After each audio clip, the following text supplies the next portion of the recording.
2020년 보육사업 안내 교육.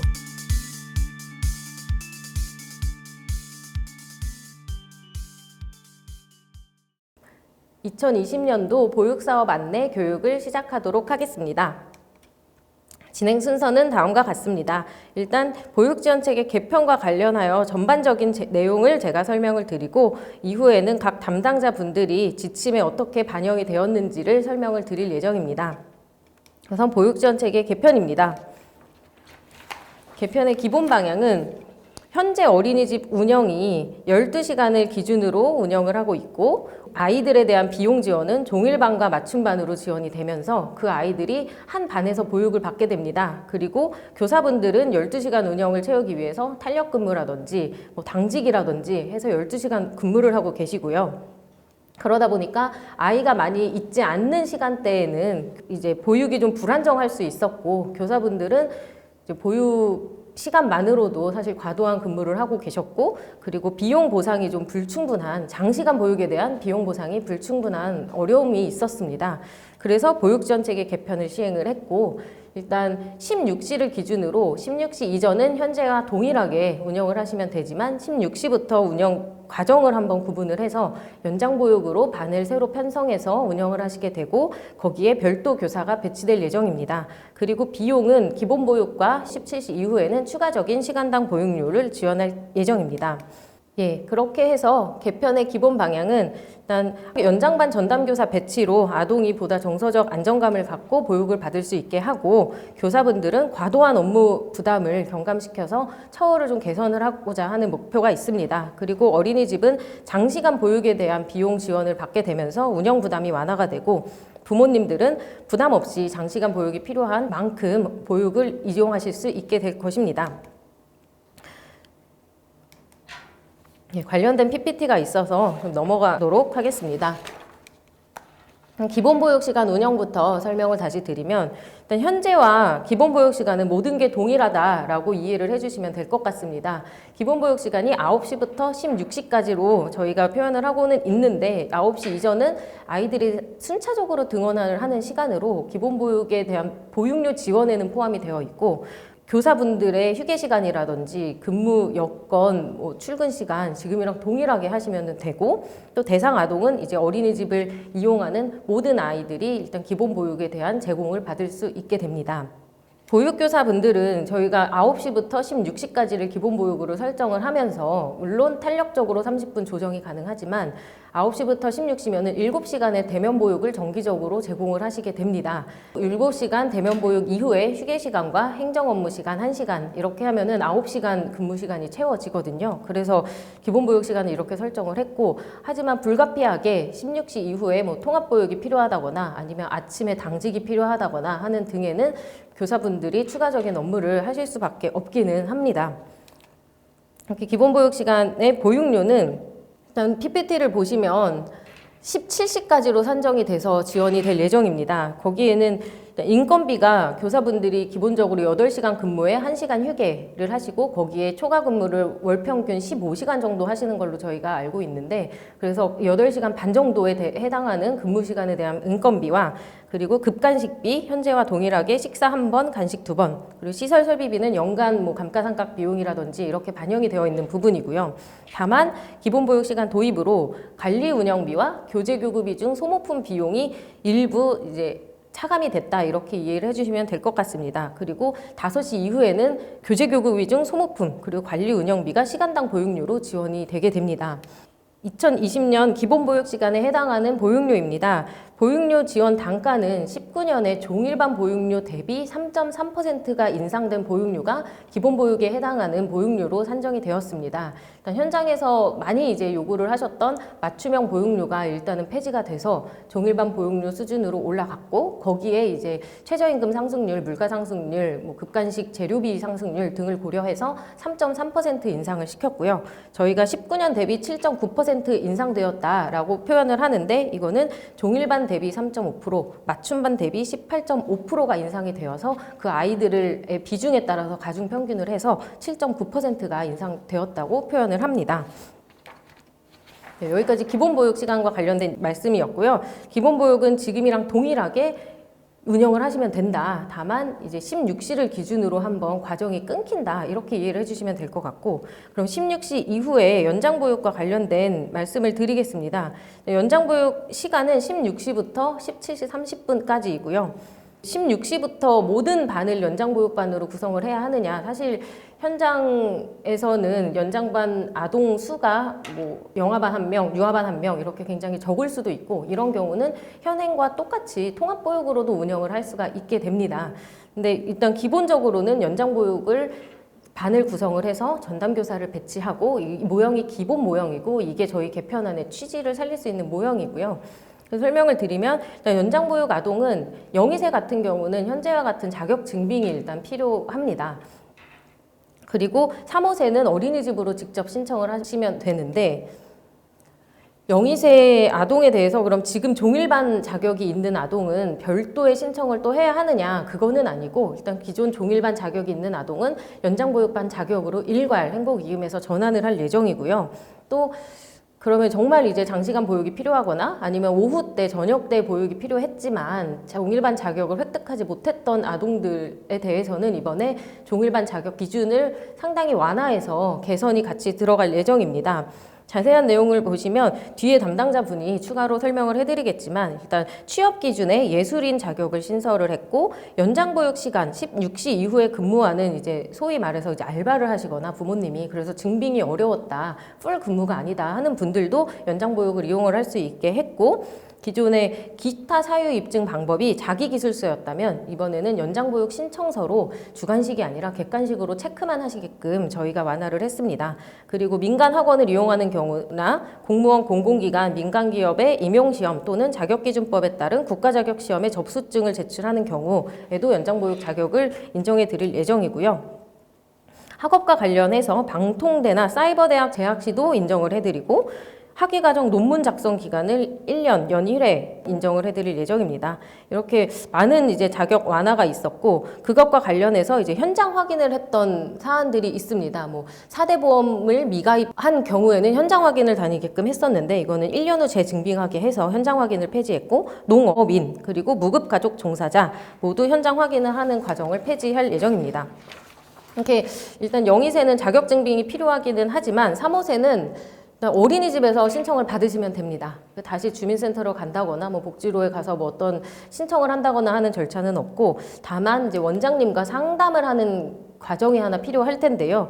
이유는 일단 반 구성을 원장님이 하다 보니까 아이의 수요를 좀 확인을 하셔서 이 아이가 정말 연장보육이 필요한 아이인지 상담을 통해서 연장보육을 이제 구성을 하시면 되는 거고, 이렇게 원장님이 아이의 신청을 받았으면은 보육통합 시스템에 이제 아이의 반을 구성을 하고 아이를 등록을 하시면 됩니다. 네, 이렇게 어린이집에서 연장보육 아동의 수요 신청을 받았다면 원장님이 반 편성을 하시면 됩니다. 연장반 편성은 기본적으로 연령 혼합반이고요. 영아반은 교사대 아동 비율이 1대5, 유아반은 1대15입니다. 그런데 장애아나 영세아이가 있는 경우는 어린이집당 1개에 한해서 1대3을 허용을 했고요. 그리고 영세반 아이들로만 구성된 경우, 영세반 아이가 3명이다 하면은 1대3으로 반을 구성을 하시는 게 원칙입니다. 연장반을 편성을 하실 때 원에서 신청을 받고 편성을 하셔야 되는데, 그 기준이 사실 17시 이후에 보육 수요가 고정적으로 있는지를 한번 확인을 하시고 신청을 받으시는 게 좋습니다.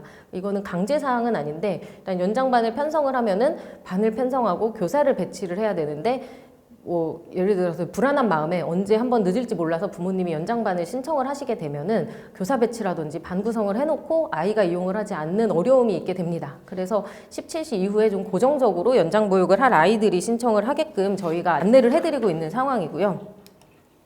그리고 이거를 위해서는 가끔씩 그러면 연장보육을 신청을 하지 않았지만 현재 긴급보육 바우처와 같이 가끔 장시간 보육을 이용을 할 수 있는 제도가 필요한데, 그거는 연장반의 탄력보육 정원으로 저희가 추가로 보육을 할 수 있게끔 했습니다. 그리고 연장반의 탄력보육 정원이 영아반은 2명, 유아반은 5명까지 추가로 그 반에서 보육을 할 수가 있는데, 만약에 그 연장 탄력보육 정원을 추가하는 아이들이 그날 좀 과다하게 남았다 하면은 뭐 통합보육이라든지 다른 교사분들이 그날 당직으로 아이를 보시면 되고, 이렇게 탄력보육 정원 아이는 시스템에 등록을 해도 되고 안 해도 됩니다.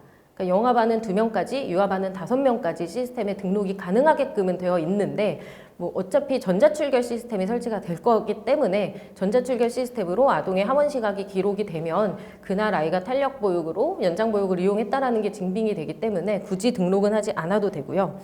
탄력 보육 정원으로 반 구성을 뭐 늘렸다 줄였다, 연장반이 지금 2개인데 연장 보육 수요 아이가 1명 늘어났다 하는 경우에 추가로 반 편성을 새로 하는 것은 원칙이지만 굳이 그렇게 하지 않고 이 탄력 보육 정원 내에서 보육을 하다가 이제 아이들이 좀 많아졌다 하면은 반 분리를 할 수 있게 됩니다. 이렇게 연장반에 아이를 배치하고 반을 편성을 했으면 연장반에 교사를 배치를 하셔야 됩니다. 일단 기본적으로 신규 채용을 해서 연장보육 전담교사를 배치를 하셔야 저희 개편안의 취지가 살 수가 있고, 아니면은 최소한 기존에 근무하시는 보조교사분이 4시간을 추가로 근무를 하셔서 하는 경우, 그리고 시간 연장, 지금 용어가 야간 연장으로 바뀌었는데 야간 연장 교사분들이 대체적으로 3시쯤 출근을 하시기 때문에 그 교사가 연장 보육을 전담을 하는 경우까지 저희가 연장 보육 전담 교사가 배치됐다라고 표현을 할 예정입니다. 그리고 이렇게 연장 보육반이 편성되고 아이가 몇 명이고 교사가 어떻게 배치됐는지는 우리 아이사랑 포탈에 공개가 돼서 부모님들이 어린이집 입소 대기를 하거나 선택을 할 때 정보를 제공을 할 예정입니다. 그렇지만 전담교사가 사실 저희가 시범 사업을 해봤지만 신규 채용이 상당히 어렵습니다. 기본적으로 그 저녁 시간대 일하려는 분들이 이제 수요가 이제 많지가 않고 하다 보니까 담임교사분들이 불가피하게 연장반을 보육하는 경우가 있을 수밖에 없는데요. 그래서 연장반 아동 현원이 일단 기본적으로 연장반 교사 인건비 지원 기준에 미치지 못하는 경우, 뭐 영아반 아이가 1명만 연장 보육을 신청했다 하면 담임교사분들이 보육을 하셔야 하고, 이제 농어촌 지역의 경우 여기는 교사 수급 자체가 이제 어렵다 보니까 이렇게 됐고, 그리고 신규 채용이나 보조교사 겸임, 우리가 전담교사라고 총칭하는 모든 분들을 채용하려고 노력을 했으나 채용 공고를 하거나 했는데도 불구하고 채용이 안 됐다 하는 경우까지 저희가 좀 폭넓게 인정을 해서 담임교사분들이 근무를 할 수 있게 됐고요. 그러다 보니까 이 탄력보육 정원 기준과 이 담임교사의 근무가 가능한 이게 맞물려서 통합보육이 현재와 같이 가능하게 되는 결론인 거죠. 16시 이후에는 반드시 연장반을 구성을 하고 교사를 배치를 해야 되지만 그렇지 못하는 경우에 담임교사가 근무를 하실 수가 있고, 그러다 보니 16시 이후에 연장반이 구성되지 않은 곳은 지금처럼 통합보육으로 운영을 하실 수가 있습니다. 이렇게 연장반에 전담교사가 배치가 됐으면 인건비를 저희가 지원을 해드리는데, 신규로 채용이 됐거나 기존에 4시간 근무하시던 보조교사가 겸임으로 추가 4시간을 더하는 경우까지 인건비가 지원이 됩니다. 야간 연장 교사 선생님 같은 경우에는 4시쯤 출근을 해서 8시를 포함해서 6시간 이상 근무를 하고 계시기 때문에 그거에 대한 풀 인건비와 처우 개선 수당이 저희가 지급을 이미 하고 있어서 추가로 인건비 지원이 어렵고요. 연장보육 전담교사 신규 채용과 보조교사에 한해서 월 인건비가 100만 2천 원, 전담교사 수당 12만 원, 그리고 4대 보험 및 퇴직 적립금의 30%, 약 한 5만 4천 원 정도 되는 금액이 이제 지원이 될 예정입니다. 그리고 이렇게 비용 지원되는 부분은 아이가 감소를 해서 인건비 지원 요건에 미달되는 경우에 최대 2개월까지 추가적으로 지원이 될 예정이고요. 연장보육 교사분들은 연장보육 시간에 근무를 하시는 게 원칙입니다. 4시간으로 인건비가 지원이 될 예정인데, 시범 사업을 해보면 보통 3시쯤 출근을 하셔서 아동에 대한 인수인계를 받고 아니면 다른 교사분들을 좀 도와드리다가 30분 휴게를 하고 7시 반까지 근무를 하십니다. 그래서 그런 예시로 저희가 이거를 넣어드렸고요. 연장보육 시간에 교사분들의 근무 내용은 지금 현재 보조교사와는 달리 아이들을 책임지고 그 시간에 담임으로 역할을 한다라고 이해를 해주시면 될 것 같고요. 좀 관련돼서 세부 프로그램을 제시를 해달라, 그리고 교사의 근무 내용을 좀 제시를 하고 공간 활용 이런 것들을 제시해달라는 요구가 있어서 저희가 가이드라인을 작성을 해서 지금 배포 일부 직전이고요. 그리고 연장보육 교사의 업무 내용과 관련된 가이드라인도 제작이 완료된 상태입니다. 여기까지 이제 16시 이후에 반구성과 운영, 교사 배치와 관련된 내용이었고요. 비용 지원과 관련된 내용입니다. 일단 비용은 앞서서도 17시 이후부터 연장보육료가 산정이 된다고 말씀을 드렸는데, 그 이유는 아이들이 기본 보육이 16시에 끝난다고 해도 차량이 운영하는 곳은 3시 뭐 30분, 50분 이렇게 차가 떠나도 4시 반까지 4시를 넘어서 들어오는 경우가 있고, 그리고 부모님이 4시에 아이를 데리러 왔다고 해도 뭐 아이들이 영유하다 보니까 옷도 입어야 되고 선생님이랑 얘기도 한마디 하시고 뭐 이런 시간들로 지체가 되는 경우가 많아서, 그렇게 지체되는 아이들에 대해서 시간당 보육료를 지급을 할 수는 없는 부분인 거고, 그래서 기본 보육 시간에 해당하는 보육료를 오후 5시까지로 산정을 해서 지원을 하기 때문에 17시 이후부터 연장 보육료가 지급이 되게 될 예정입니다. 연장 보육료는 단가가 영아반 1대5로 편성된 반은 2,000원이고 1대15로 편성된 유아반은 1,000원이고 영세반이나 장애아로 1대3으로 편성된 반은 3,000원입니다. 이게 낮다라는 현장에 이제 민원이 있을 수가 있는데 저희에게도 좀 들어오기도 했고, 근데 저희가 시범 사업을 통해서는 아이당 월 4만 원의 보육 비용을 지원을 했었고, 표준 보육 비용을 계측을 해보면 1대5 기준으로는 한 5만 7천 원 정도가 적당하다. 그리고 여기에는 사실상 사용자 부담금까지 포함된 비용으로 5만 7천 원 정도로 표준 보육 비용이 산정이 됐었고요. 근데 이 영아반 2천 원의 비용은 아이가 7시 반까지 있게 되는 경우는 월 10만 원까지도 가능한 비용입니다. 그래서 저희는 그렇게 크게 작지는 않은 비용이고, 적당하게 아이가 6시 넘어서 이용을 하게 되면은 6만 원 정도 지원이 되는 금액이라고 이해를 해주시면 될 것 같고, 산정 근거는 앞서서 이제 말씀을 간략히 드렸는데, 관리 운영비 중에 일부 5시 이후 2시간 반에 해당하는 관리 운영비와 교재 교구비 중 소모품 비용만 여기 반영이 됐었고, 이제 표준 보육 비용 계측할 때는 사용자 부담금 한 18만 원 정도 되는 부분이 이제 반영이 됐었는데, 그러다 보니까 이게 연장 보육료가 크게 비용이 소모되지 않는 걸로 저희가 산정을 했습니다. 그리고 연장 보육료의 산정 기준과 지급 기준은 뒤에 보육료 파트에서 보육료 담당하시는 주무관님이 설명을 해드릴 예정입니다. 그래서 넘어가도록 하고, 연장반 운영과 관련돼서 설명을 드리겠습니다. 일단 연장반의 과정은 기본적으로 놀이와 쉼 위주의 과정입니다. 그러다 보니까 이제 별도로 연장보육반만을 위한 특별활동 신설은 저희가 불가하다라고 이제 안내가 될 예정이고, 기본 보육 시간에 이루어지던 특별 활동이 좀 대규모 어린이집 같은 경우에는 4시 이후로 넘어가서 이제 시간표 편성이 되는 경우가 있는데, 거기까지는 저희가 이제 허용을 할 예정입니다. 그리고 연장 보육 시간이 7시 반까지다 보니까 급간식을 이제 제공해야 하는 거 아니냐라는 분들이 계시는데, 일단 급간식 제공은 원 자율 사항이고 제공 비용은 부모님들께 필요경비로 수납을 하셔야 되는 부분입니다. 그리고 연장반 공간은 기존에 사실 별도로 공간을 추가로 만들기가 어렵습니다. 그러다 보니까 이제 안정적인 공간을 고정적으로 마련을 하시기만 하면 되는데, 영아반은 영아반 교구가 있는 영아반 공간을 사용을 하시고, 유아반은 유아반 공간을 활용을 하시는 식으로 하시면 될 것 같고, 다만 이제 연장반 아이들이 뭐 유의실이나 이런 보육실을 막 돌아가면서 여기저기 이렇게 돌아다니면서 보육을 하는 것만큼은 저희가 이제 지양을 해달라. 그래서 연장보육반에는 그 아이, 연장보육 아동이 누군지, 담임이 누군지 이렇게 별도로 포기를 해서 그 시간이 되면 연장보육을 받는 아이가 그 반으로 이동을 할 수 있게, 그 정도의 이제 안정감을 가질 수 있게 반 구성을 해달라고 말씀을 드렸고, 네, 연장반 전용 특별활동과 관련해서는 사실 연장보육반은 놀이와 쉼을 우선으로 해야 된다라는 게 이제 많은 전문가분들, 교수님들, 육아 교육하시는 분들의 저희 쪽에 이게 의견을 많이 주셨고요. 그리고 무엇보다 좀 이제 과다하게 연장보육반을 신설을 해서 원어민 선생님을 배치를 해서 뭐 이렇게 사교육을 한다거나 이런 거를 방지하기 위한 취지라고 이해를 해주시면 될 것 같고요.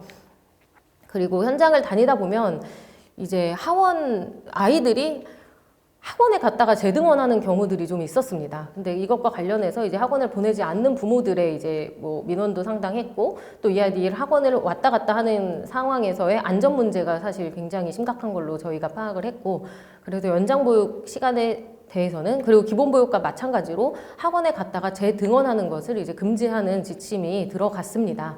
그래서 아이들이 이제 연장보육 시간에 학원에 갔다 오고 싶다 하면은 연장 보육을 마치고 학원을 가는 걸로 조정을 하셔야 될 걸로 보이고요. 그리고 하원 책임자가 하원을 하시는 분이 반드시 원 내 실내로 들어와서 아이를 인계하도록 저희가 지침에 추가했습니다. 이거는 뭐 학원 차로 아이들이 스스로 걸어간다거나 아니면 이제 간혹 부모님들이 이제 차에서 아이를 차로 데려다 달라거나 이런 분들이 계시기도 했는데, 그러다 보면 이제 교사 한 분이 걔를 데리고 나가면 남아있는 애들의 안전 문제가 발생을 할 수 있어서 이번에 지침에 새롭게 반영이 됐고요. 기본적으로 지금까지 이제 말씀드린 연장보육에 대한 지원, 인건비와 연장보육료 지원은 자동 전자출결 시스템이 설치된 거를 전제로 합니다. 이거는 시행규칙에 있는 사항이고요. 자동 전자출결 시스템이 뭐냐면 아이들이 등원하고 하원하는 시간이 자동적으로 이제 시스템에 기록될 수 있게 하는 장치입니다. 그리고 거기에서 추가로 부모님들께 등원 시간, 하원 시각이 문자나 뭐 푸시앱 서비스를 통해서 안내가 될 예정이고, 그래서 뭐 아이가 차에서 미처 내리지 못했다거나 이런 부분들을 이제 부모님이 아실 수 있도록 그렇게 했고요. 어린이집에는 이제 아이가 뭐 보육료 지원을 위해서는 11일 이상 결제를 뭐 출석을 해야 된다든지, 그러면 그걸 출석부를 관리를 하고 이런 여러 가지 출석부 수기 서류들이 있었는데 그거를 다 전자화해서 이제 수기로 하는 출석부는 없앨 예정입니다.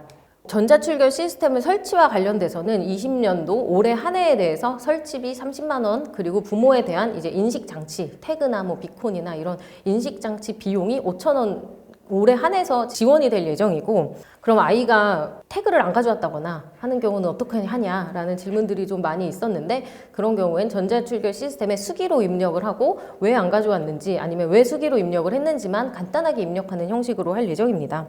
그리고 필요경비 항목에 전자출결 태그 비용을 그러니까 20년 이후부터 추가를 해서 지원받을 수 있게 할 예정인데, 만약에 분실을 했다, 아이가 한번 이제 필요경비에 들어가게 되면 이제 그 최대 한도 내에서 필요경비를 수납을 하실 수가 있잖아요. 근데 한번 비용을 받아서 태그를 샀는데 얘가 잊어버렸다. 그러면 그거는 자부담으로 추가를 구입하시되 그 비용은 필요경비 한도 내에서 이제 잡히지 않는 걸로 저희가 그렇게 했습니다. 네.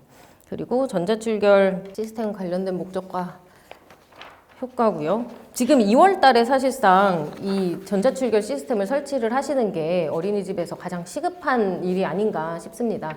왜냐하면 연장반을 구성을 하고 교사를 배치하고 하는 거는 교사가 배치된 순간부터 인건비 지원이 되는 부분이고, 시간이 걸려서 사실 3월까지 교사 채용이 안 될 가능성도 있는데, 연장보육료 같은 경우는 교사가 배치되지 않더라도 17시 이후 보육에 대해서 지급이 되기 때문에, 근데 전자출결 시스템이 설치가 되지 않으면 이용 시각을 확인할 방법이 없고 그래서 지원이 어렵습니다. 그래서 현장에서는 2월 동안 일단 전자출결 시스템을 설치를 이제 우선적으로 해주셔야 되고, 또 하셔야 될 일이, 만약에 이제 업체와 계약을 했다, 설치 계약을 했다 하면 그 계약서를 보육통합에 업로드를 해주시면 됩니다. 3월 달에 이제 실제적으로 작동을 잘 하는지 확인이 한번 필요하고, 작동이 잘 된다라고 하면은 업체에 비용을 지불하시는 식으로 그렇게 설치를 하시면 됩니다.